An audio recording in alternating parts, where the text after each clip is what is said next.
L'identification du problème est la première étape de 5 à la démarche scientifique. C'est l'étape où on se pose une question. On doit décrire le problème à résoudre et le formuler sous forme de question. Commençons notre phrase avec pourquoi, comment, qu'est-ce que, etc. Un exemple serait: est-ce que l'eau salée conduit l'électricité? La formulation de l'hypothèse est la deuxième étape de la démarche scientifique. C'est l'étape où on prévoit la réponse à notre question. Donc, on fait une supposition qui tente de prédire la réponse. Il faut faire attention.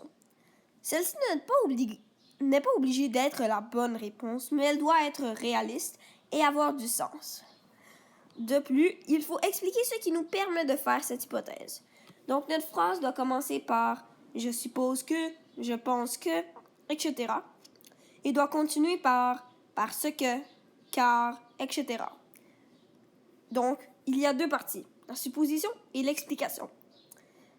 Un exemple serait « je suppose que l'eau salée conduit l'électricité car elle contient des sels minéraux ».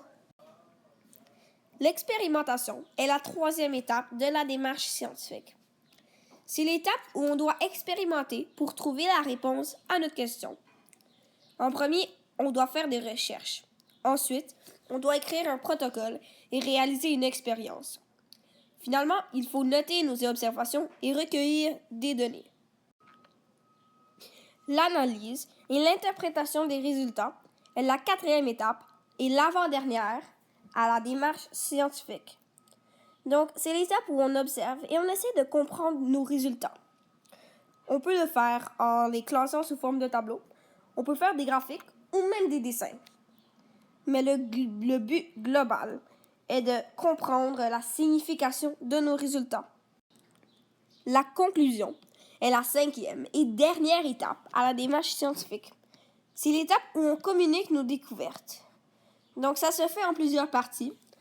On doit faire une synthèse, on doit rappeler le but de notre expérience et on doit donner la réponse à notre question. Finalement, il faut faire un retour sur l'hypothèse.